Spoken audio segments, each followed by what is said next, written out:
আজ পড়ে শোনাব রাজশেখর বসুর লেখা ছোট গল্প বিরিঞ্চি বাবা। 14 নম্বর হাফসিবাগান লেনের মেসটি ছোট কিন্তু বেশ পরিষ্কার পরিচ্ছন্ন। কারণ ম্যানেজার নিবারণ মাস্টার খুব আমোদে লোক হইলেও সব দিকে তার কড়া নজর আছে। মেসের অধিবাসী 5-6 জন মাত্র এবং সকলেরই অবস্থা বেশ ভালো। বসিবার জন্য একটি আলাদা ঘর, তাতে ঢালা ফরাশ এবং অনেক রকম বাদ্যযন্ত্র, দাবা, তাস, পাশা ও অন্যান্য খেলার সরঞ্জাম, কতগুলি মাসিক পত্রিকা প্রভৃতি চিত্ত বিনোদনের উপকরণ সজ্জিত আছে। কাল হইতে পূজার বন্ধ, সেজন্য মেসের অনেকে দেশে চলিয়া গিয়াছে। বাকি আছে কেবল নিবারণ ও পরমার্থ। ইহারা কোথাও যাইবে না, কারণ দুইজনেরই শ্বশুরবাড়ি সকলে কলিকাতায় আসিতেছেন। নিবারণ কলেজে পড়ায়, পরমার্থ ইন্স্যুরেন্সের দালালি, হঠযোগ ও থিওসফির চর্চা করে। আজ সন্ধ্যায় মেসের বৈঠকখানায় ইহারা দুইজন এবং পাশের বাড়ির নিতাইবাবু আড্ডা দিতেছেন। নিতাইবাবু নিত্যই এখানে আসেন। তাঁর একটু বয়স হইয়াছে, সেজন্য মেসের ছোকরার দল তাঁকে একটু সমীহ করে, অর্থাৎ পিছন ফিরিয়া সিগারেট খায়। নিতাইবাবু বলিতেছিলেন, চিত্তে সুখ নেই দাদা, ঝি বেটি পালিয়েছে, খুকিটার জ্বর, গিন্নি খিটখিট করছেন। অফিসে গিয়েও যে দুদণ্ড ঘুমোবো তার জো নেই। নতুন ছোট সাহেব বেটা যেন চোর কি ঘুরছে। পরমার্থ বলিল, কেন, আপনাদের অফিসে তো বেশ ভালো ব্যবস্থা আছে। নিতাই বলল, সেদিন আর নেই রে ভাই, ছিল বটে মেকেঞ্জি সাহেবের আমলে। বড়দা খুড়োকে জানো তো, শ্যামনগরের বড়দা মুখুজ্জে। খুড়ো 2টোর সময় আফিম খেতেন, 2:30 থেকে 4:30 পর্যন্ত ঘুমোতেন। আমরা সবাই পালা করে টিফিন ঘরে গড়িয়ে নিতুম, কিন্তু খুড়ো চেয়ার ছাড়তেন না। একদিন হয়েছে কি, লেজার ঠিক দিতে দিতে যেমনি পাতার নিচে পৌঁছেছেন অমনি ঘুম এলো। নরণ চরণ নেই, নাক ডাকা নেই, ঘাড় একটু ঝুঁকল না। লেজার টোটালের জায়গায় হাতের কলমটি ঠিক ধরা আছে। অসাধারণ ক্ষমতা, দূর থেকে দেখলে কে বলবে যে খুড়ো ঘুমোচ্ছে। এমন সময় মেকেঞ্জি সাহেব ঘরে এলো, সকলে শশব ব্যস্ত। সাহেব খুড়োর কাছে গিয়ে অনেকক্ষণ নিরীক্ষণ করে খুড়োর কাঁধে একটি চিমটি কাটলে। খুড়ো একটু মিটমিটিয়ে চেয়েই বিড়বিড় করে আরম্ভ করল, 37-এর 7 নামে 3 করতে 3। সাহেব হেসে বললে, হ্যাভ এ কাপ অফ টি বাবু। এখন সে রামও নেই, সে অযোধ্যাও নেই। সংসারে ঘেন্না ধরে গেছে। একটি ভালো সাধু সন্ন্যাসী পাই তো সব ছেড়ে দিয়ে বেরিয়ে পড়ি। পরমার্থ বলল, জগন্নাথ ঘাটে আজ একটি সাধুকে দেখে এলুম। আশ্চর্য ব্যাপার, লোকে তাকে বলে মির্চাই বাবা। তিনি কেবল লঙ্কা খেয়ে থাকেন, ভাত নয়, রুটি নয়, ছাতু নয়, শুধু লঙ্কা। লক্ষ লক্ষ লোক ওষুধ নিতে আসছে, একটি করে লঙ্কা মন্ত্রপুত করে দিচ্ছেন, তাই খেয়েই সব ভালো হয়ে যাচ্ছে। শুনেছি তার আবার যিনি গুরু আছেন, তাঁর সাধনা আরও উঁচু দরের। তিনি খান স্রেফ করাতের গুঁড়ো। নিতাই বলল, ওহে মাস্টার, তুমি তো ফিলোসফিতে MA করেছ, লঙ্কা, করাতের গুঁড়ো এসবের আধ্যাত্মিক তাৎপর্য কী বলো তো? তোমার পাখোয়াজ বন্ধ বড়বাবু, কান ঝালাপালা হলো। নিবারণ প্রথমে একটা মাসিক পত্রিকা লইয়া নাড়াচাড়া করিতেছিল। তাতে যে 5টি গল্প আছে, তার প্রত্যেকের নায়িকা এক একটি সতীসাধ্যী বারাঙ্গনা। অবশেষে নিবারণ পত্রিকাটি ফেলিয়া দিয়া একটা পাখোয়াজ কোলে লইয়া মাঝে মাঝে বেতালা চাঁটি মারিতেছিল। নিতাইবাবুর কথায় বাজনা থামাইয়া বলিল, ওসব হচ্ছে ভিন্ন ভিন্ন সাধনার মার্গ, যেমন জ্ঞান মার্গ, কর্মমার্গ, ভক্তিমার্গ, তেমনই মির্চাই মার্গ, করাত মার্গ, লবণ মার্গ, একাদশী মার্গ, গোবর মার্গ, টিকি মার্গ, দাড়ি মার্গ, স্ফটিক মার্গ, কাক মার্গ। নিতাই বলল, কাক মার্গ কীরকম? নিবারণ বলল, জানেন না, গেল বছর হরিহর ছত্রের মেলায় গিয়েছিলুম। এক জায়গায় দেখি একটা প্রকাণ্ড বাঁশের খাঁচায় 100-2 কাক ঝামেলা করছে। পাশে একটা লোক হাঁকছে, দো দোয়ানে কৌয়ে দো দোয়ানে। ভাবলুম বুঝি পেশোয়ারি কি মুলতানি কাক হবে, নিশ্চয় পড়তে জানে। একটা ধাড়ি গোছের কাকের কাছে গিয়ে শীষ দিয়ে বললুম, বড় ময়না, চিত্তকটকি ঘাট পর সীতারাম রাধা কিষণ বলো। বেটা ঠোকরাতে এলো। কাগলা বললে, বাবু কৌয়ার নেহি পড়তা। তবে কি করে বাপু?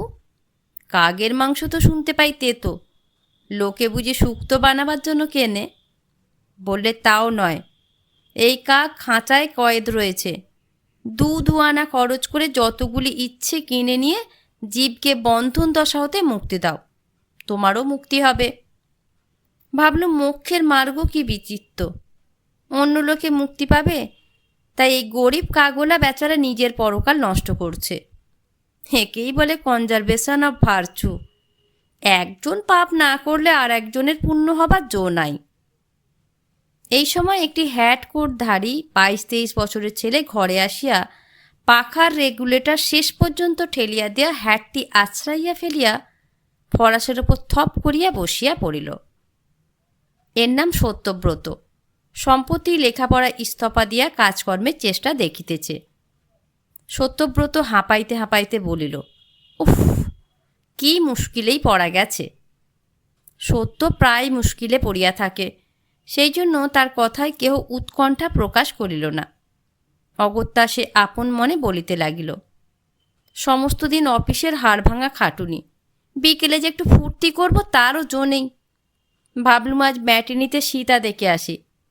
অমনি পিসিমা বলে বসলেন, সতে, তুই বকে যাচ্ছিস, আমার সঙ্গে চল, স্যান্ডেল মশাইয়ের বক্তৃতা শুনবি। কি করি, যেতে হলো, কিন্তু সব মিথ্যে।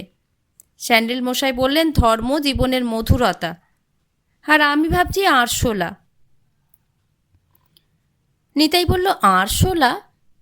সত্য বলল, 3 টন আরশোলা, ফরওয়ার্ড কন্ট্রাক্ট আছে, নভেম্বর ডিসেম্বরে shipment, 40 pound 15 shilling ton, CIF Hong. চায়নায় লড়াই বাঁধবে কি না, তাই আগে থাকতে রসদ সংগ্রহ করছে। বড় সাহেবের হুকুম, 1 মাসের মধ্যে সমস্ত মাল পিপেবন্দি হওয়া চাই। কোত্থেকে পাই বলুন তো?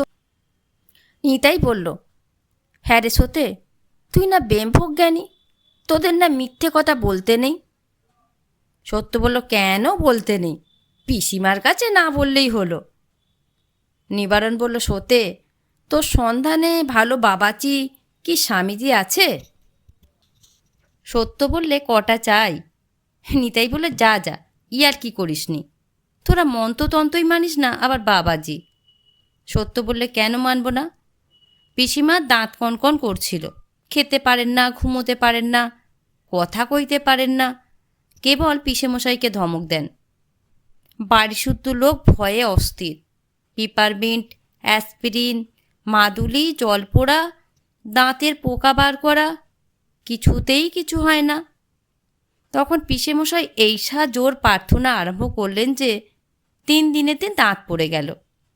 পরমার্থ চটিয়া উঠিয়া বলিল, দেখ সত্য, তুমি যা বোঝো না তা নিয়ে ফাজলামি করো না। প্রার্থনাও যা, মন্ত্র সাধনাও তা। মন্ত্র সাধনায় প্রচণ্ড এনার্জি উৎপন্ন হয়, তা মানো? সত্য বলল, আলবাত মানি, তার সাক্ষী রাজশাহীর তরিতানন্দ ঠাকুর। কলেজের ছেলেরা যাকে বলে রেডিও বাবা। বাবার 2 টিকি, একটি পজিটিভ, একটি নেগেটিভ। আকাশ থেকে ইলেকট্রিসিটি সূচে নেন, স্পার্ক ছাড়েন এক একটি 18 ইঞ্চি লম্বা। কাছে এগোয় কার সাধ্য, সিল্কের চাদর মুড়ি দিয়ে দেখা করতে হয়। নিবারণ বললেন, না, মির্চাই বেদান্ত ইলেকট্রিসিটি এর একটাও নিতাইদার ধাতে সইবে না। যদি কোনো নিরীহ বাবাজি সন্ধানে থাকে তো বলো, কিন্তু কেরামতি চাই, শুধু ভক্তিতত্ত্বে চলবে না। কি বলেন নিতাইদা? পরমার্থ বললে, তবে দমদমায় গুরুপদবাবুর বাগানে চলুন, বিরিংচি বাবার কাছে। নিবারণ বলল, আলিপুরের উকিল গুরুপদবাবু, আমাদের প্রফেসর নরির শ্বশুর, তিনি আবার বাবাজি জোটালেন কোথা থেকে? সত্য, তুই জানিস কিছু? সত্য বলিল, ননিদার কাছে শুনেছিলাম বটে, গুরুপদবাবু সম্প্রতি একটি গুরুর পাল্লায় পড়েছেন। স্ত্রী মারা গিয়ে অবধি ভদ্রলোক একেবারে বদলে গেছেন। আগে তো কিছুই মানতেন না। নিবারণ বলল, গুরুপদবাবুর আর একটা আইবুড়ো মেয়ে আছে না? সত্য বলল, বুঁচকি, ননিদার শালি। নিবারণ বলল, তারপর পরমার্থ, বাবাজিটি কেমন? পরমার্থ বলে, আশ্চর্য। কেউ বলে তার বয়স 500 বছর, আবার কেউ বলে 5000। অথচ দেখতে এই নিতাইদার বয়সী বোধ হয়। তাকে জিজ্ঞাসা করলে একটু হেসে বলেন, বয়স বলে কোনো বস্তুই নেই, সমস্ত কাল একই কাল, সমস্ত স্থান একই স্থান। যিনি সিদ্ধ তিনি ত্রিকাল ত্রিলোক একই সঙ্গে ভোগ করেন। এই ধরো, এখন সেপ্টেম্বর 1925, তুমি হাফসি বাগানে আছো। বেরিংচি বাবা ইচ্ছে করলে এখনই তোমাকে আকবরের টাইমে আগ্রাতে অথবা 4th সেঞ্চুরি বিসিতে পাটলিপুত্র নগরে এনে ফেলতে পারেন। সমস্তই আপেক্ষিক কি না? নিবারণ বলল, আইনস্টাইনের পসার একেবারে মাটি। পরমার্থ বলল, আরে আইনস্টাইন শিখলে কোত্থেকে? শুনেছি বেরিংচি বাবা যখন চেকোস্লোভাকিয়ায় তপস্যা করতেন তখন আইনস্টাইন তার কাছে যাতায়াত করত, তবে তার বিদ্যে রিলেটিভিটির বেশি এগোয়নি। নিতাইবাবু উদ্গ্রীব হইয়া সমস্ত শুনিতেছিলেন। জিজ্ঞাসা করিলেন, আচ্ছা, আইনস্টাইনের থিওরিটা কী বলো তো? পরমার্থ বলল, কি জানেন, স্থান কাল আর পাত্র এরা পরস্পরের উপর নির্ভর করে।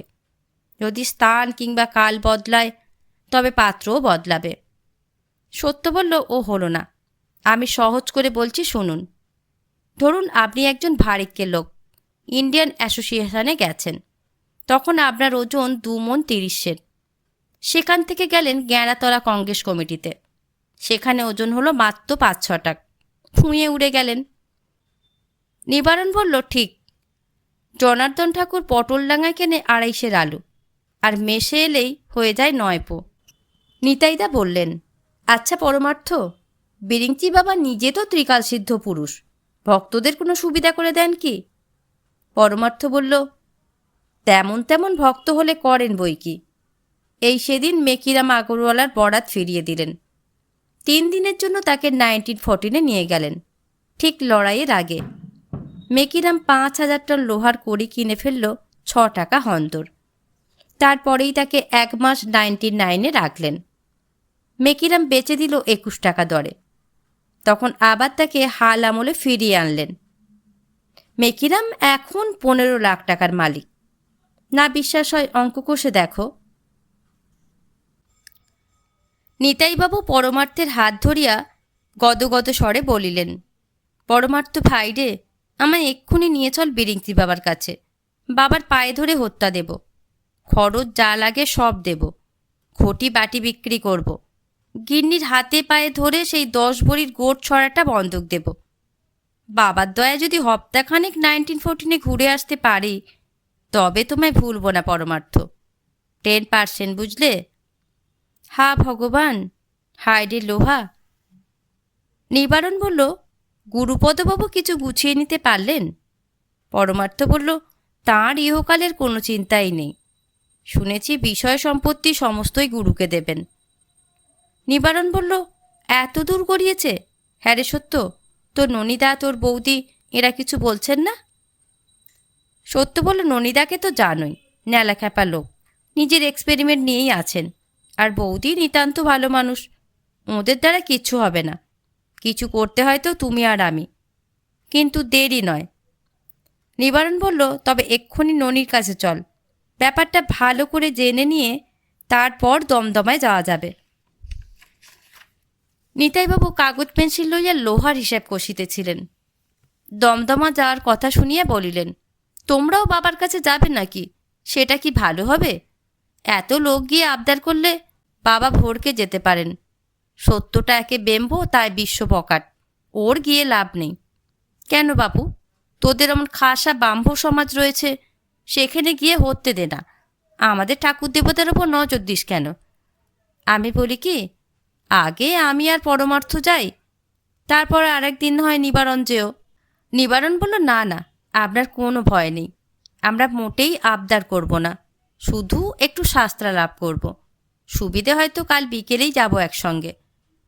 প্রফেসর ননি কোনো কালেই প্রফেসরই করে নাই, কিন্তু অনেকগুলি পাশ করিয়াছে। সে বাড়িতে নানা প্রকার বৈজ্ঞানিক গবেষণা করিয়া থাকে, সেই জন্য বন্ধুবর্গ তাকে প্রফেসর আখ্যা দিয়াছে। রোজগারের চিন্তা নাই, কারণ পৈতৃক সম্পত্তি কিছু আছে। ননি গুরুপদবাবুর জামাতা, সত্যব্রতের দূর সম্পর্কীয় ভ্রাতা এবং নিবারণের ক্লাস ফ্রেন্ড। নিবারণ ও সত্যব্রত যখন ননির বাড়িতে পৌঁছল তখন রাত্রি 8টা। বাইরের ঘরে কেহ নাই। চাকর বলিল বাবু ও বহুমা ভিতরের উঠানে আছেন। নিবারণ ও সত্য অন্দরে গিয়া দেখিল উঠানের একপাশে একটি উনানের ওপর প্রকাণ্ড ডেকচিতে সবুজ রঙের কোনো পদার্থ সিদ্ধ হইতেছে। ননিস্ত্রী নিরুপমা তাহা কাঠি দিয়া ঘাঁটিতেছে। পাশের বারান্দায় একটা হারমোনিয়াম আছে, তাহা হইতে একটি রবারের নল আসিয়া ডেচকির ভিতর প্রবেশ করিয়াছে। প্রফেসর ননি মালকুচা মারিয়া কোমরে হাত দিয়া দাঁড়াইয়া আছে। নিবারণ বলিল, এ কি বৌদি, এত শাকের ঘণ্ট কার জন্য রাঁধছেন? নিরুপমা বলিল, শাক নয়, ঘাস সেদ্ধ হচ্ছে। ওর কত রকম খেয়াল হয় জানেন তো। নিবারণ বলল, সেদ্ধ হচ্ছে কেন? ননির বুঝি কাঁচা ঘাস আর হজম হয় না? ননি বলিল, নিবারণ, ইয়ার কি নয়, পৃথিবীতে আর অন্নাভাব থাকবে না। নিবারণ বলিল, সকলেই তো আর প্রফেসর ননি বা রোমস্তক জীব নয় যে ঘাস খেয়ে বাঁচবে। ননি বলল, আরে ও কি আর ঘাস থাকবে, হাইড্রোলাইজ হয়ে কার্বোহাইড্রেট হবে, তাতে দুটো অ্যামিনো গ্রুপ জুড়ে দিলেই ব্যাস, হেক্সা হাইড্রক্সি ডাইঅ্যামিনো। নিবারণ বলল, থাক থাক, তা হারমোনিয়ামটা কি জন্যে? ননি বললে, বুঝলে না, অক্সিডাইজ করবার জন্য। নিরু, হারমোনিয়ামটা একবার বাজাও তো। নিরুপমা হারমোনিয়ামের পেডাল চালাইল, সুর বাইর হইল না। রবারের নল দিয়া হাওয়া আসিয়া ডেকচির ভিতর বকবক করিতে লাগিল। নিবারণ বলল, শুধুই ভুরভুরি? আমি ভাবলুম বুঝি সঙ্গীত রস রবারের নল বয়ে ঘাসের সঙ্গে মিশে সবুজ অমৃতের চাঙড় সৃষ্টি করবে। যাক বৌদি, বাবার খবর কি বলুন তো?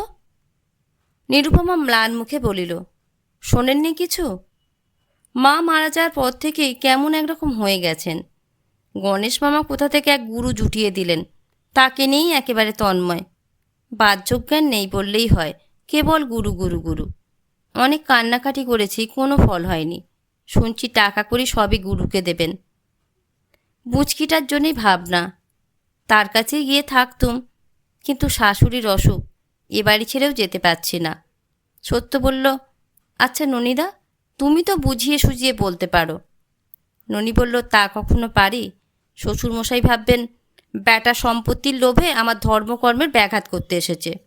সত্য বলল, তবে হুকুম দাও, পোহার এনে ধনঞ্জয় করে দিই। নিরুপমা বলল, না না, জুলুম যদি করো তবে সেটা বাবার ওপরেই পড়বে। বাবাকে কষ্ট না দিয়ে যদি কিছু করতে পারো তো দেখো। সত্য বলল, বড় শক্ত কথা। আচ্ছা বৌদি, বিরিঞ্চি বাবার ব্যাপার কীরকম বলুন তো? নিরুপমা বলল, ব্যাপার প্রায় মাসখানেক থেকে চলছে। দমদমার বাগানে আছে, সঙ্গে আছে তার চেলা ছোট মহারাজ কেবলানন্দ। গণেশ মামা খিদমত করছেন, বাবা দিন রাত সেখানেই পড়ে আছেন। রোজ 200-300 ভক্ত গিয়ে ধর্ণা দিচ্ছে। বিরিঞ্চি বাবার অদ্ভুত কথাবার্তা শোনবার জন্য হাঁ করে আছে। প্রতি রবিবার রাত্রে হোম হচ্ছে, তা থেকে এক একদিন এক একটি দেবতার আবির্ভাব হচ্ছে। কোনো দিন রামচন্দ্র, কোনো দিন ব্রহ্মা, কোনো দিন যিশু, কোনো দিন আবার শ্রী চৈতন্য। যাকে তাকে হোম ঘরে ঢুকতে দেয়া হয় না, যারা খুব বেশি ভক্ত তারাই যেতে পারে। ব্রহ্মা বেরোনার দিন আমি ছিলুম। সত্য বলল, কীরকম দেখলেন? নিরুপমা বলল, আমি কি ভাই ভালো করে দেখতে পেয়েছি? অন্ধকার ঘরে হোমকুণ্ডুর পিছনে আবছায়ের মতো প্রকাণ্ড মূর্তি, 4টে মুন্ডু, লম্বা লম্বা দাড়ি। আমার তো দেখেই দাঁতে দাঁত লেগে ফিট হলো। গণেশ মামা ঘর থেকে টেনে বার করে দিলেন। মুচকির বরং সাহস আছে, প্রায় দেখছে কি না, কাল নাকি মহাদেব বের হবেন। নিবারণ বলল, কাল একবার আমরা বিরিঞ্চি বাবার চরণ দর্শন করে আসি, যদি তার দয়া হয় তবে কপালে হয়তো মহাদেব দর্শনও হবে। নিরুপমা বলল, গণেশ মামাকে বশ করুন, তিনি হুকুম না দিলে হোম ঘরে ঢুকতে পারবেন না। নিবারণ বলল, সে আমি করে নেব, কিন্তু সতে তোকে নিয়ে যেতে সাহস হয় না। তোর মুখ বড় আলগা, তুই হেসে ফেলবি। সত্য তার সমস্ত দেহ নাড়িয়া পড়িল, কক্ষণও নয়, তুমি দেখে নিও, হাসে কোন শালা। নিবারণ বলল, ও কি জিভ বার করলি যে? সত্য বলল, বেগ ইউর পার্ডন বৌদি, খুব সামলে নিয়েছি, পিসিমার কাছে বলে ফেললে রক্ষে থাকতো না। নিবারণ বলল, তবে আর চলি আমরা? হ্যাঁ, ভালো কথা। ননি, এমন কিছু বলতে পারো যাতে খুব ধোঁয়া হয়? ননি বলল, কীরকম ধোঁয়া? যদি লাল ধোঁয়া চাও তবে নাইট্রিক অ্যাসিড অ্যান্ড তামা, যদি বেগনি চাও তবে আয়োডিন ভেপার, যদি সবুজ চাও। নিবারণ বলল, আরে না না, প্লেন ধোঁয়া চাই। ননি বলল, তাহলে ট্রাই নাইট্রো ড্রাই মিথাইল। নিবারণ কান চাপিয়া বলিল, আবার আরম্ভ করলে রে বৌদি, এটাকে নিয়ে আপনার চলে কি করে? নিরুপমা হাসিয়া বলিল, মামার বাড়িতে দেখেছি গোয়াল ঘরে ভিজে খড় জ্বালে, তাতে খুব ধোঁয়া হয়। নিবারণ বলল, ইউরেকা বৌদি, আপনি নোবেল প্রাইজ পাবেন, নোনেটার কিচ্ছু হবে না। নিরুপমা বলল, ধোঁয়া দিয়ে করবেন কি? নিবারণ বলল, ছুঁচোর উপদ্রব হয়েছে, দেখি তাড়াতে পারি কি না।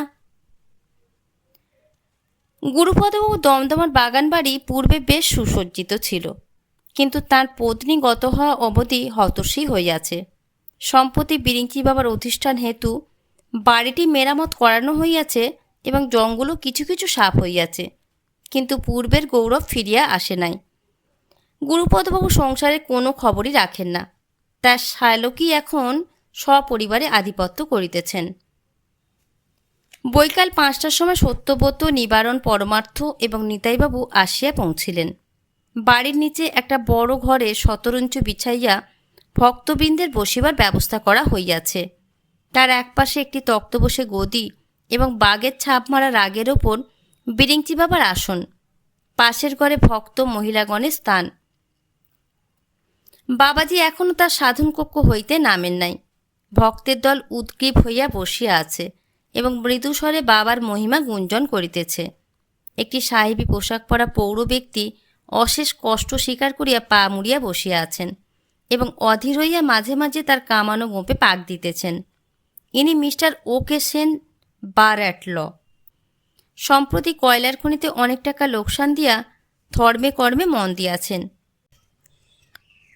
পরমার্থ ও নিতাইবাবুকে ঘরে বসাইয়া নিবারণ ও সত্যব্রত বাহিরে আসিল এবং বাগানের চারিদিকে প্রদক্ষিণ করিয়া ফটকের কাছে উপস্থিত হইল।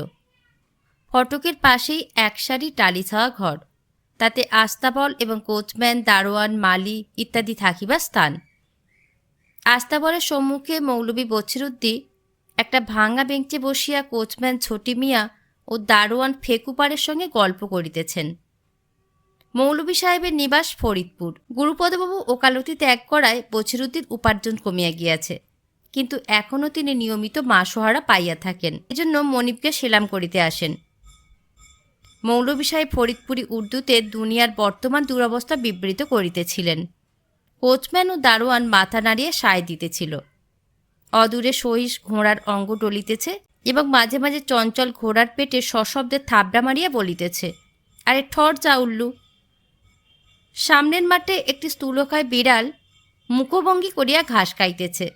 প্রত্যহ বিরিঞ্চি বাবার ভুক্ত অবশিষ্ট মাছের মুড়া খাইয়া তার গড় হজম হইয়াছে। সত্যব্রত বলিল, আদাব মৌলভী সাহেব, মেজাজ তো দিব্যি শরীফ। প্রণাম পাড়েজি। কোচম্যানজি, আচ্ছা হ্যাঁ তো, একে চেনো না বুঝি? ইনি নিবারণ বাবু, জামাইবাবুর দোস্ত। পূজার জন্য কিছু ভেট এনেছেন, কিছু মনে করবেন না মৌলভী সাহেব।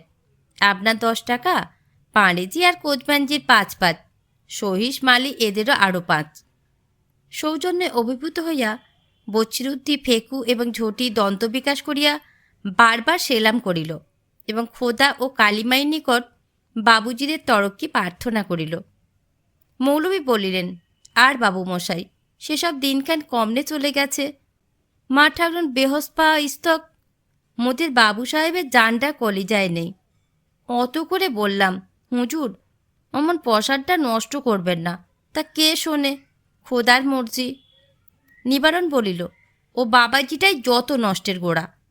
পেকুপারে ভরসা পাইয়া মত প্রকাশ করিল, বিরিঞ্চি বাবা বাবাজি থোড়াইয়াছেন, তার জনু ভি নাই, জটা ভি নাই। তিনি মছলি ভি খান, বগরির দোস্ত ভি খান। দোনো সাঁজ চা বিস্কুট না হলে তার চলে না। এসব বাঙালি বাবাজি বিলকুল জুয়াচোর। আর ছোট মহারাজ যিনি আছেন, তিনি তো একটা বিচ্ছু। ফেঁকু পাড়েকে পর্যন্ত দংশন করিতে তাহা সাহস হয়? তিনি জানেন না যে উক্ত ফেঁকু পাড়ে মিউটিনি মেদ তালোয়াল খেলা এথা। একবার যদি মনিব হুকুম দেন, তবে লাঠির চোটে বাবাজিদের হট্টি চুর করিয়া দেয়া যাইতে পারে। মৌলভী জানাইলেন যে তাকেও কম অপমান সহ্য করিতে হয় নাই। মামাবাবু যে তাহার উপর লম্বাই চওড়াই করিবে তা তিনি বরদাস্ত করিবেন না। তিনি খানদানি মনীষী, তার ধমনীতে মোগলাই রক্ত প্রবাহিত হইতেছে। যদিও লোকে তাকে বছিরুদ্দি বলে, কিন্তু তার আদত নাম ফ্রেদম খাঁ। তার পিতার নাম জাহাবাজ খাঁ, পিতামহের নাম আব্দুল জব্বর। তাদের আদি নিবাস ফরিদপুর নয়, আরব দেশে, যাকে বলে তুর্ক। সেখানে সকলেই লুঙ্গি পরে এবং উর্দু বলে। কেবল পেটের দায়ে তাকে বাংলা শিখিতে হইয়াছে। সেই আরব দেশের মধ্যিখানে ইস্তাম্বুল, তার বাঁয়ে শহর বোগদাদ। এই কলকাতা শহরটা তার কাছে একেবারে তুচ্ছ। বোগদাদের দক্ষিণ ভাগে মক্কা শরীফ, সেখানকার পবিত্র কুয়ার জল আবে জমজম তার কাছে একশেষই আছে। মনিব যদি হুকুম দেন, তবে সেই জল ছিটাইয়া হালার পোহালা ইবলিশের বাচ্চা দুই বাবাজিকে, মামাজিকে তিনি হাই সাত দরিয়ার পাড়ে জাহান নামে চৌমাথায় পৌঁছাইয়া দিতে পারেন। নিবারণ বলিল, দেখুন মৌলভী সাহেব, আমরা বাবাজি দুটোকে তাড়াবই তাড়াবো। যদি সুবিধে হয় তো আজই, কিন্তু একলা পেরে উঠব না। আপনি আর দারোয়ানজি সঙ্গে থাকা চাই। ফেঁকু বলল, মারপিট হবে? নিবারণ বলল, আরে না না, তোমাদের কোনো ভয় নেই, কেবল একটু চিল্লাচিল্লি করতে হবে। পারবে তো? জরুর, আলবাত, জান কবুল। কিন্তু মনিব যদি গোসা হন? নিবারণ বুঝাইল, মনিবের চটিবার কোনো কারণ থাকিবে না। একটু পরে সে আসিয়া যথা কর্তব্য বাতলাইয়া দিবে। নিবারণ ও সত্যব্রত বিরিঞ্চি বাবার দরবার অভিমুখে চলিল। পথে গণেশ মামার সঙ্গে দেখা। তিনি ব্যস্ত হইয়া হোমের আয়োজন করিতে যাইতেছেন। নিবারণ ও সত্যব্রতকে দেখিয়া বলিলেন, এই যে তোমরাও এসেছ দেখছি, বেশ বেশ, হ্যাঁ হ্যাঁ। তারপর বাড়ির সব হ্যাঁ হ্যাঁ। নিবারণ, তোমার বাবা বেশ হ্যাঁ হ্যাঁ? তোমার মা এখন একটু হে হে। তোমার ছোট বোনটি? সত্য, তোমার পিসেমশাই পিসিমা সকলে? নিবারণ স্বজনবর্গ সকলেই হে হে। সত্যব্রতেরও তদ্রূপ। সমস্তই গণেশ মামার আশীর্বাদের ফল। মামাবাবুর ভাবনায় ঘুম হইতেছিল না। এখন কিঞ্চিত নিশ্চিন্ত হইলেন। সত্য বলিল, মামা, আপনার ছোট জামাইটি চাকরি হয়েছে? যদি না হয়ে থাকে তবে ছুটির পরেই আমাদের অফিসে একবার পাঠাবেন, একটা ভ্যাকেন্সি আছে। গণেশ বলল, বেঁচে থাকো বাবা, বেঁচে থাকো। তোমরা হলে আপনার লোক, তোমরা চেষ্টা না করলে কি কিছু হয়? অফিস খুললেই সে তোমার সঙ্গে দেখা করবে। নিবারণ বলল, মামাবাবু, একটি নিবেদন আছে, দেব দর্শন করিয়ে দিতে হবে। গণেশ বলল, তা যাও না বাবার কাছে, সকলেই তো গেছে। নিবারণ বলল, ও দেবতা তো দেখবই, আসল দেবতা দেখতে চাই হোম ঘরে। গণেশ মামা সভয়ে জিভ কাটিয়া বলিলেন, বাপ রে, সে কি হয়? কত সাধ্য সাধনা করে তবে অধিকার জন্মায়।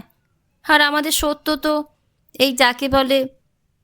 নিবারণ বলল, ব্রহ্মজ্ঞানী, কিন্তু ওর ব্রহ্মজ্ঞান এখনও হয়নি। সত্য হচ্ছে দৈত্যকুলে প্রহ্লাদ, হিঁদুয়ানিটা ঠিক বজায় রেখেছে। ও গীতা ওড়ায়, থিয়েটার দেখে সত্যনারায়ণের সিন্নি, মদনমোহনের খিচুড়ি ভোগ, কালীঘাটের কালিয়া সমস্ত খায়। আর বলতে নেই, আপনি হলেন নেহাত গুরুজন, নইলে ও দু চারটে বোলচাল শুনলে বুঝতেন যে ও বড় বড় হিঁদুর কান কাটতে পারে। গণেশ বলল, যাই করুক, জাত গেলে কি আর ফিরে আসে? তুমিও তো শুনতে পাই অখাদ্য খাও। নিবারণ বলল, সে তো সব্বাই খায়, গুরুপদবাবুও ঢের খেয়েছেন। তাহলে দেবদর্শন হবে না? নিতান্তই নিরাশ করবেন? আচ্ছা, তবে চললুম। সত্য বলল, প্রণাম মামাবাবু। হ্যাঁ, একটা কথা আমি বলি কি, আপনার জামাইটি এখন মাস 4-5 টাইপ রাইটিং শিখুক, একেবারে আনাড়ি। তাকে ঢুকিয়ে দিয়ে আমি সাহেবের কাছে অপদস্থ হব। নেক্সট ভ্যাকান্সিতে বরং চেষ্টা করা যাবে। গণেশ বলল, আরে না না, চাকরি একবার ফসকে গেলে কি আর সহজে মেলে? না সত্য, লক্ষ্মী বাবা আমার, চাকরিটাই করে দিতেই হবে। হ্যাঁ, কি বলছিলে? তুমি এখন গীতা টিতা পড়ে থাকো? খুব ভালো, খুব ভালো। তা হোম ঘরে গেলে তা এমন দোষ হবে না। একটু গঙ্গা জল মাথায় দিয়ে যেও দুজনেই।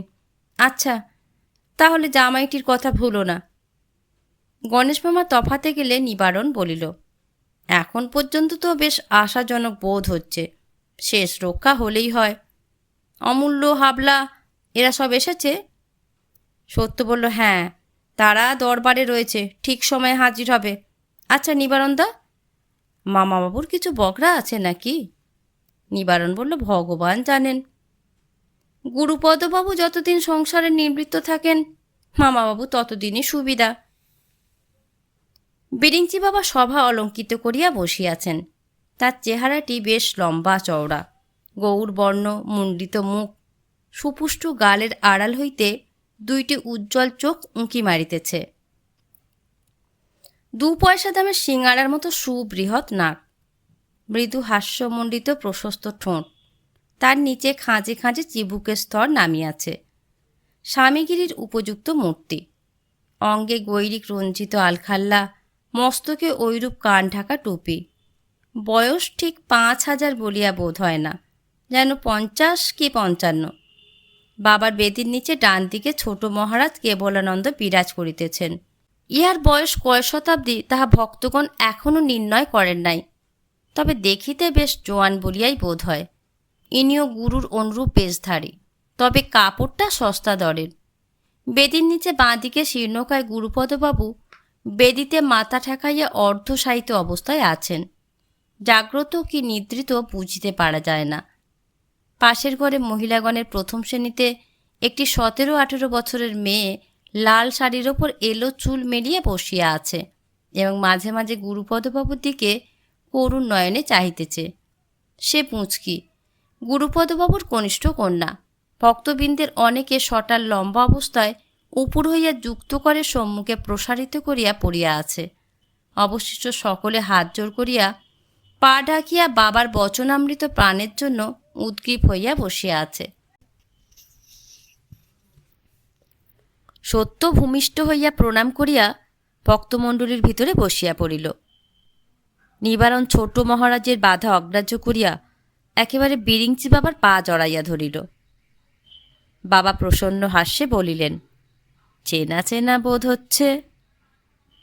নিবারণ বলল, অধমের নাম নিবারণ চন্দ্র।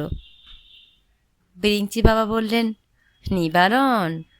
ও, এখন বুঝি তোমার এই নাম? কোথা যেন দেখেছি তোমায়। নেপালে? হুম, মুর্শিদাবাদে। তোমার মনে থাকবার কথা নয়।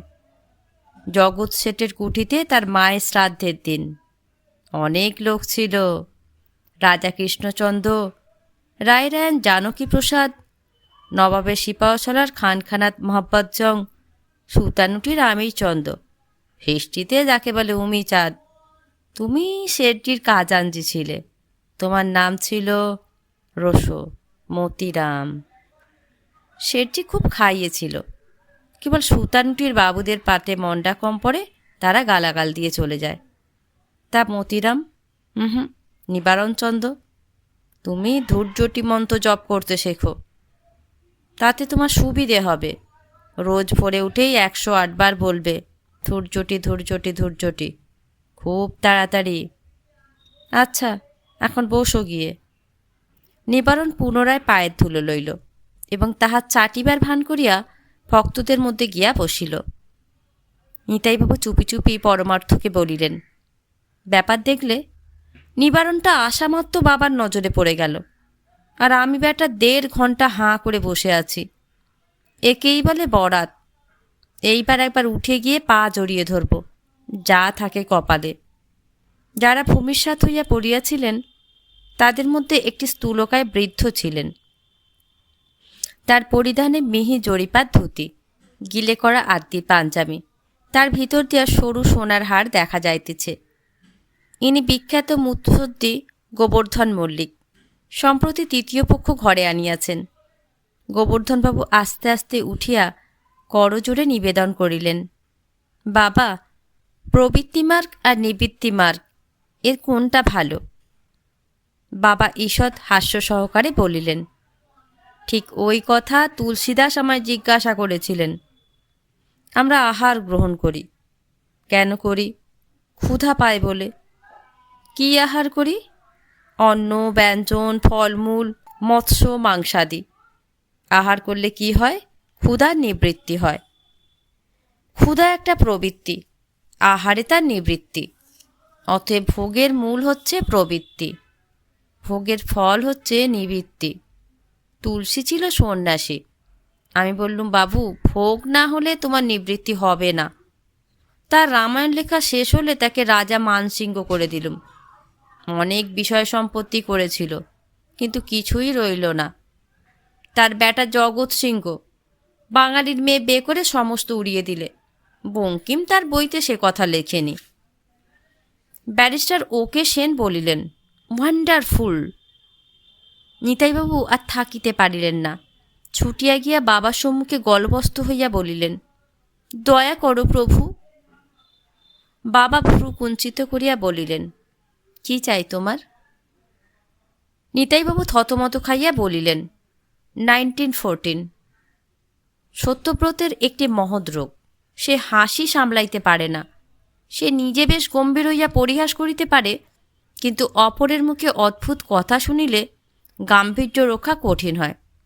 হাস্য দমনের জন্য সত্য একটি মুষ্টিযোগ ব্যবহার করিয়া থাকে। গুরুজনদের সমক্ষে হাসির কারণ উপস্থিত হইলে সে কোনো ভয়াবহ অবস্থার কল্পনা করে, তবে সবসময় তাতে উপকার হয় না। বেরিংচি বাবা বলিলেন, 1914 সে কি? নিবারণ চুপি চুপি বলিল, 1914 Calcutta. No reply, try again miss. Satyabrata ধ্যান করিতে লাগিল। ছুতার মিস্ত্রি তার পিঠের উপর র্যাতা চালাইতেছে, চোকলা চোকলা চামড়া উঠিয়া যাইতেছে। উফ, সে কি অসহ্য যন্ত্রণা! নিতাইবাবু বলিলেন, 7টি দিনের জন্য আমায় লড়াইয়ের আগে নিয়ে যান বাবা, সস্তায় লোহা কিনব, দোহাই বাবা। বেরিংচি বাবা বললেন, তোমার কি করা হয়? নিতাই বলল, আগে ভলচার ব্রাদার্সের অফিসে লেজার কিপার, করলে 150 টাকা মাইনে, সংসার চলে না। বেরিংচি বাবা বললেন, স্বরৈশ্বর্য সস্তায় হয় না বাবু, কঠোর সাধনা চাই। মূলাধার চক্কে ঠেলা দিয়ে কুলকুণ্ডলিনীকে আজ্ঞা চক্কে আনতে হবে, তারপর তাকে সহস্রার পদ্মে তুলতে হবে। সহস্রারই হচ্ছে সূর্য, এই সূর্যকে পিছু হটাতে হবে। সূর্য বিজ্ঞান আয়ত্ত না হলে কালস্তম্ভ করা যায় না, তাতে বিস্তর খরচ, তোমার কম্য নয়। তুমি আপাতত কিছুদিন মার্তণ্ড মন্ত্র জপ করো, ঠিক দুপুরবেলা সূর্যের দিকে চেয়ে 108 বার বলবে, মার্তণ্ড মার্তণ্ড মার্তণ্ড, খুব তাড়াতাড়ি। কিন্তু খবরদার চোখের পাতা না নড়ে, জিভ না জড়িয়ে যায়, তাহলেই মরবে। নিতাইবাবু বিরস বদনে ফিরিয়া আসিলেন। বেরিংচি বাবা বলিলেন, ধন দৌলত সকলেই চায়, কিন্তু উপযুক্ত পাত্রে পড়া চাই। এই নিয়েই তো যিশুর সঙ্গে আমার ঝগড়া। যিশু বলতো ধনীর কখনো স্বর্গরাজ্য লাভ হবে না। আমি বলতুম, তা কেন? অর্থের সদ্ব্যবহার করলেই হবে। আহা, বেচারা বেঘরে পানটা খোয়ালে। মিস্টার সেন সবিস্ময়ে বলিলেন, এক্সকিউজ মি প্রভু, আপনি জিসাস ক্রাইস্টকে জানতেন? যিশু তো সেদিনকার ছেলে। মিস্টার সেন বললেন, মাই গড! সত্যের কানের ভেতর গঙ্গা ফড়িং, নাকের ভিতরে গুবরে পোকা কুড়িয়া কুড়িয়া খাইতেছে। মিস্টার সেন নিবারণকে জিজ্ঞাসা করিলেন, ইনি তাহলে গৌতমা বুদ্ধাকেও জানতেন? নিবারণ বলল, নিশ্চয়। গৌতম বুদ্ধ কোন ছাড়, প্রভু মনু পরাশরের সঙ্গে এক ছিলিমে গাঁজা খেতেন, সবার সঙ্গে ওর আলাপ ছিল। ভগীরথ, টুটেনখামেন, নেবুচাডনেজার, হামুরাবি। মাই মিসিং লিঙ্ক। মিস্টার সেন চক্ষু কপালে তুলিয়া বলিলেন, মাই গড! 7টা বাঘ সত্যের পিছনে তাড়া করিয়াছে, সামনে 3টে ভালুক থাবা তুলিয়া দাঁড়াইয়া আছে। বেরিংচি বাবা কহিলেন, একবার মহাপ্রলয়ের পর বৈবস্বত আমায় বললে, নীললোহিত কল্পে কি? না, শ্বেতবরাহ কল্প তখন সবে শুরু হয়েছে। বৈবস্বত বললে, মানুষ তো সৃষ্টি করলুম, কিন্তু বেটারা দাঁড়াবে কোথা, খাবে কি? চারিদিকে জল থই থই করছে। আমি বললুম, ভয় কি বিভু, আমি আছি। সূর্যবিজ্ঞান আমার হাতের মুঠোয়। সূর্যের তেজ বাড়িয়ে দিলুম। চোঁ করে জল শুকিয়ে গেল। বসুন্ধরা ধন ধান্যে ভরে উঠল। চন্দ্র সূর্য চালাবার ভার আমারই ওপর কি না? মিস্টার সেন কেবল মুখ বেদন করিলেন। সত্য মরিয়া গিয়াছে। পাঞ্জাব মেলের সঙ্গে দার্জিলিং শিলের কলিশন, রক্তারক্তি, পিসিমা। কিছুতেই কিছু হইল না। পুঞ্জীভূত হাসি সত্যব্রতের চোখ নাক মুখ ফাটিয়া বাহির হইবার উপক্রম করিল। সে তখন নিরুপায় হইয়া বিপুল চেষ্টায় হাসিকে কান্নায় পরিবর্তিত করিল এবং দুই হাতে মুখ ঢাকিয়া ভেউ ভেউ করিয়া উঠিল। বিরিঞ্চি বাবা বলিলেন, কি হয়েছে, কি হয়েছে? আহা, ওকে আসতে দাও আমার কাছে। সত্য নিকটে গিয়া বসিল। উদ্ধার করো বাবা, মানব জন্মে ঘেন্না ধরে গেছে।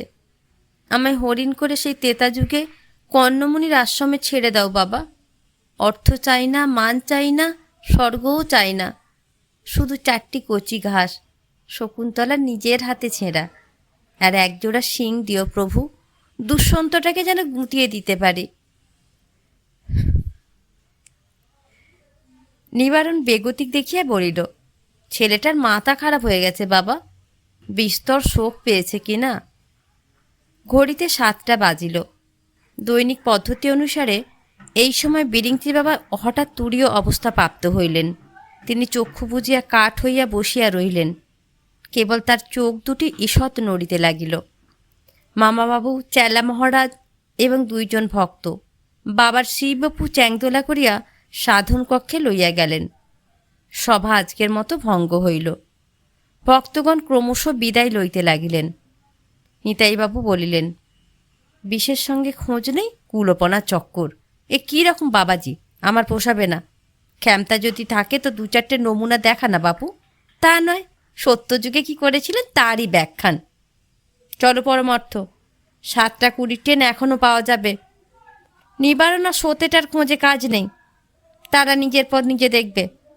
দেখো পরমার্থ, কাল না হয় মির্চাই বাবার কাছেই যাব, চলো।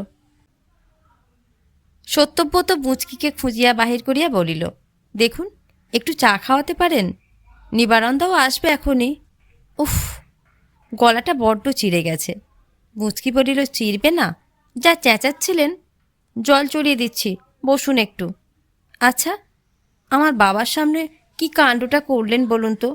কি ভাববেন তিনি? সত্য মনে মনে বলিল, তোমার বাবা তো বেহুঁশ ছিলেন। প্রকাশ্যে বলিল, একটু বাড়াবাড়ি করে ফেলেছি নয়, ভারী অন্যায় হয়ে গেছে, আর কখনো অমন হবে না। আপনার বাবার কাছে মাপ চেয়ে তাকে খুশি করে তবে বাড়ি ফিরব। পুচকি বলল, বাবার আবার খুশি অখুশি, বেঁচে আছেন এই পর্যন্ত, কে কি করছে বলছে তা জানতেও পাচ্ছেন না। সত্য বলল, থাকবে না, এমন দিন থাকবে না, আপনি দেখে নেবেন। ওই যে নিবারণদা আসছেন। রাত 9টা, হোম আরম্ভ হইয়াছে। ভক্তের দল পূর্বেই বিদায় লইয়াছে। হোমঘরে আছেন কেবল বিরিঞ্চি বাবা, গুরুপদবাবু, বুঁচকি, মামাবাবু, নিবারণ, সত্যব্রত এবং গোবর্ধনবাবু। ইনি একজন বিশিষ্ট ভক্ত। বাবার জন্য তেতলা আশ্রম নির্মাণ করিয়ে দেবার প্রতিশ্রুতি দিয়াছেন। হোমঘরটি ছোট, দরজা জানলা প্রায় সমস্তই বন্ধ। প্রবেশের পথ মামাবাবু আগলাইয়া দাঁড়াইয়া আছেন। ছোট মহারাজ অর্থাৎ কেবলানন্দ বাবার নৈশ আহার চরু প্রস্তুত করিবার জন্য অন্যত্র ব্যস্ত আছেন। ঘরে একটিমাত্র ঘৃত প্রদীপ পিটপিট করিতেছে। বিরিঞ্চি বাবা যোগাসনে ধ্যানমগ্ন, সম্মুখে হোমকুণ্ড, পিছনে গুরুপদবাবু ও তার কন্যা উপবিষ্ট। তাহাদের এক পাশে নিবারণ ও সত্যব্রত, অপর পাশে গোবর্ধনবাবু বসিয়া আছেন। অনেকক্ষণ ধ্যানস্থ থাকিয়া বিরিঞ্চি বাবা কোষা হইতে জল লইয়া চতুর্দিকে ছড়াইয়া দিলেন। ঘৃতপ্রদীপ নিভিয়া গেল। হোমাগ্নির শিখানায় কেবল কয়েকখণ্ড অঙ্গার আরক্ত হইয়া আছে। বিরিঞ্চি বাবা তখন মুখের উপর হাত কাঁপাইয়া ভীষণ গালবাদ্য আরম্ভ করিলেন। সেই গম্ভীর বু বু নিনাদে ক্ষুদ্র গৃহ কম্পিত হইতে লাগিল। সত্যব্রত বুচকির কানে কানে বলিল, বুঝু, ভয় করছে? বুচকি বলিল, না। সহসা হোমকুণ্ড হইতে নীলাভ অগ্নিশিখা নির্গত হইল। সেই ক্ষীণ অস্পষ্ট আলোকে সকলে দেখিলেন। মহাদেবী তো বটে। হোমকুণ্ডের পশ্চাতে ব্যাঘ্র চর্মধারী হারমালা বিভূষিত পিনাক ডমরুপানি ধবলকান্তি দস্তুর মতো মহাদেব। গুরুপদবাবু নির্বাক নিশ্চল। গোবর্ধন মল্লিক তার কারবার এবং তৃতীয় পক্ষ সংক্রান্ত অভাব অভিযোগ করুণ স্বরে দেবাদিদেবকে নিবেদন করিতে লাগিলেন। গণেশ মামা শিবস্তত্ব আবৃত্তি করিতে লাগিলেন, যেটি তার ছোট মেয়ে মহাকালী পাঠশালায় শিখিয়াছে। নিবারণ সত্যব্রতকে চুপি চুপি বলিল, এইবার। সত্যব্রত উচ্চৈস্বরে বলিয়া উঠিল, বম বাবা মহাদেব। একটু পরে হঠাৎ বাহিরে একটা কলরব উঠিল। তারপর চিৎকার করিয়া কে বলিল, আগ লাগা হ্যাঁ। বিরিঞ্চি বাবার গালবাদ্য থামিল। তিনি চঞ্চল হইয়া ইতস্তত করিতে লাগিলেন। মামাবাবু ব্যস্ত হইয়া বাহিরে গেলেন। আগুন আগুন, বেরিয়ে আসুন। ঘন ধোঁয়া কুণ্ডলী পাকাইয়া ঘরে ঢুকিতে লাগিল। বিরিঞ্চি বাবা এক লাফে গৃহত্যাগ করিলেন। গোবর্ধনবাবু চিৎকার করিতে করিতে বাবার পদানুসরণ করিলেন। মুচকি পিতার হাত ধরিয়া বলিল, বাবা বাবা ওঠো। নিবারণ কহিল, এখন যাবেন না, একটু বসুন, কোনো ভয় নেই। মহাদেবের টনক নড়িল। তিনি উসখুস করিতে লাগিলেন। নিবারণ একটি বাতি জ্বালিল। মহাদেব পিছনের দরজা দিয়া পলায়নের উপক্রম করিলেন। অমনি সত্যব্রত জাপটাইয়া ধরিল। মহাদেব বলিলেন, আহ, ছাড়ো ছাড়ো, লাগে মাইরি, এখনই আর কি ভালো লাগে না, চারদিকে আগুন ছেড়ে দাও বলছি। সত্যব্রত বলিল, আরে অত ব্যস্ত কেন, একটু আলাপ পরিচয় হোক, তারপর কেবলরাম। কদিন থেকে দেবতাগিরি করা হচ্ছে।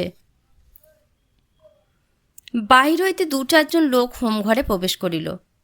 ফেকুপাড়ের জিম্মায় কেবলানন্দকে দিয়া নিবারণ ও সত্যব্রত বিস্ময় বিমূঢ় গুরুপদবাবু ও তার কন্যাকে বাহিরে আনিল। বাড়িতে আগুন লাগে নাই। পাশের ঘরে খানিকটা ভিজা খড়কে জ্বালাইয়া দিয়াছিল।